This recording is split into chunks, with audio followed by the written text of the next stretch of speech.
The ability to speak freely. That's what all of us want. That's what all of us deserve. That's what free speech actually means.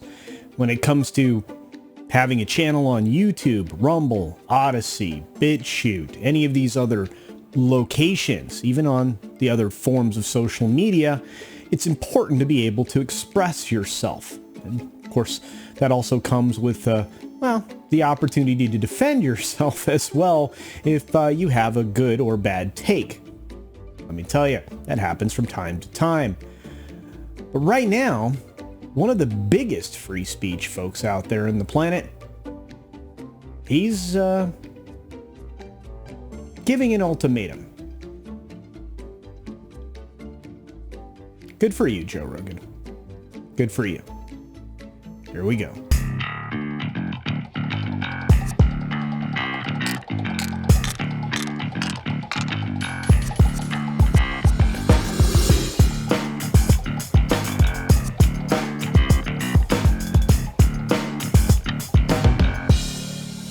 So plastered across several headlines at the end of the day was an interesting one, and it played pretty big because it also made the trade papers and caught even more attention. Of course, some of the people that read the trades were excited to hear the statement from Joe Rogan that I'm about to read, but I think they're going to be disappointed. And here's the headline from the Post, which I think is a little bit more fun to read from. Joe Rogan says, "I will quit Spotify if I have to walk on eggshells." Good for you, my man. Recently, Joe Rogan is giving Spotify an ultimatum. Again, he's done this before. The hugely popular and hugely controversial podcast host is threatening to quit the music streaming giant, leaving their $200 million deal on the table. During a recent episode of the Joe Rogan podcast, the former mixed martial arts commentator got into a conversation with MMA fighter Josh Barnett about the cutthroat podcast industry ring. "I will quit if it gets to a point that I can't do it anymore, where I have to do it in some sort of weird way, where I walk on eggshells and mind my P's and Q's. F that," he said. Referring to the recent headlines that spawned his problematic banter, I hate that word problematic, from using a bad word, a gamer word as some people call it, I think it's just an offensive word, to spreading misinformation, of course around the global crisis, which of course he didn't. That's also a lie. Rogan, 54, described his fear of being picked apart by public for every little thing. There's more people pouring over it, but it's the same thing. I do it the same way, Rogan told the 44-year-old heavyweight. Of course, he's talking about Josh Barnett. "If I become something different because it grew bigger, I will quit," he concluded. Rogan first signed with the streaming music platform in 2020 for $100 million. 100 million reasons to keep the gig, right? With still about a year left to complete the current contract, the deal has already since doubled in valuation, meaning the next contract he signs could be worth $200 million. Or more. His troubling global crisis rhetoric culminated recently when a group of, this is a lie, 270 doctors and healthcare experts, try again, there were a bunch of baloney sausage humans in there, activists, craptastic humans that were part of that 270, called Rogan a menace to public health in an open letter to Spotify.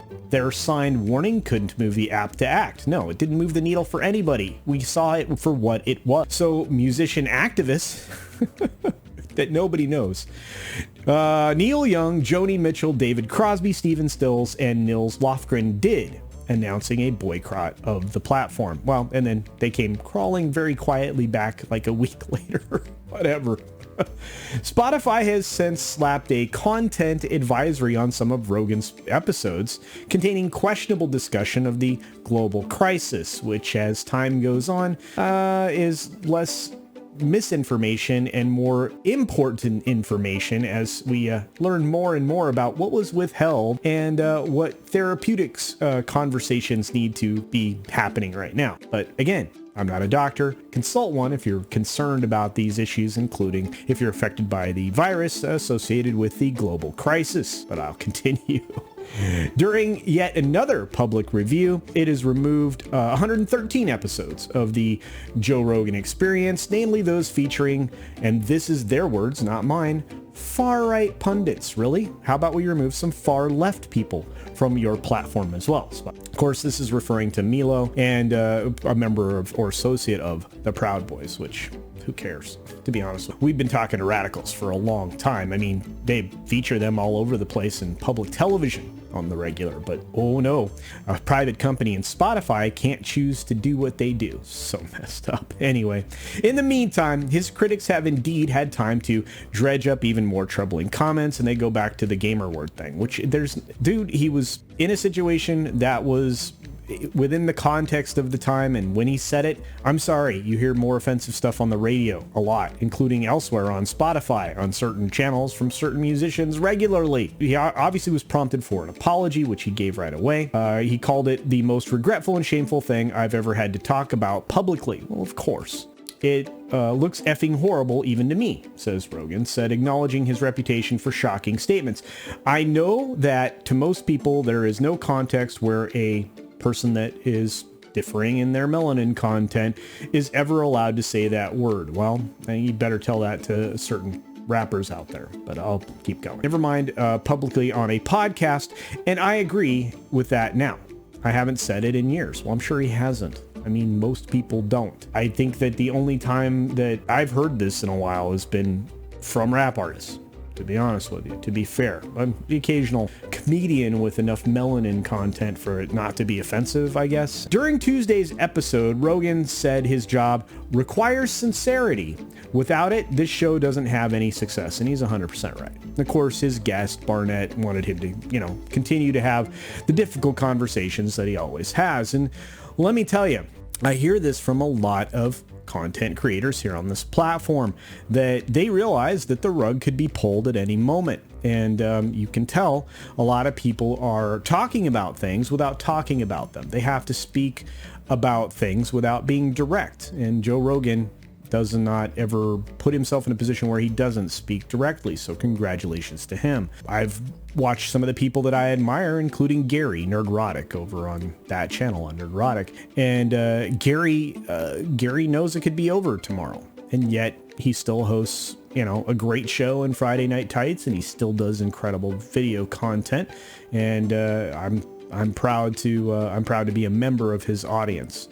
I'm proud to be a member and a panelist for Comics Division, someone else who from time to time throws caution to the wind, allows people to speak freely and cover some of these difficult issues. And if you're not watching either of these two content creators, please take the time to find them. Nerdrotic is exactly as it sounds, and Comics Division is spelled with an X, COMIXDIVISION, Division.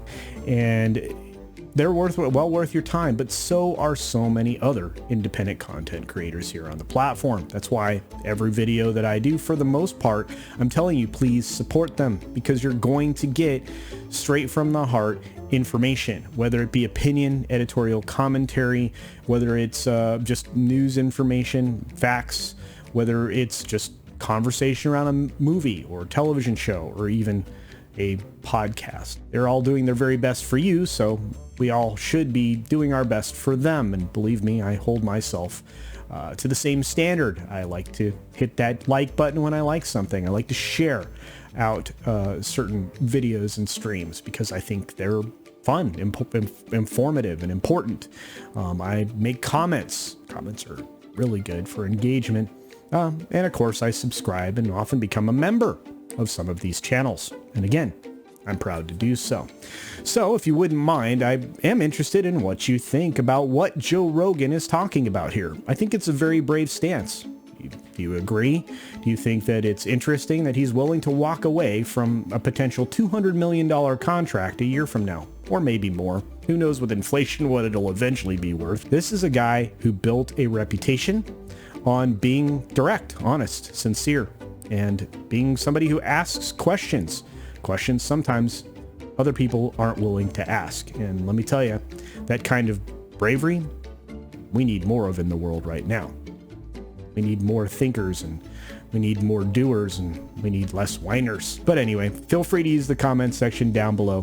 Thanks for watching this video, of course. And like I said, if you hit the like, if you share this out, I would appreciate that. And the comments are fun. I like to interact. With that being said, be sure to take care of yourself, take care of others, wash your hands, of course, because it's good hygiene. And until next time, bye. Thanks for visiting today. Be sure you're subscribed and hit that for alerts. Yay! Of course, like and share all of the videos that you can, as it helps with the algorithm. Have a great day.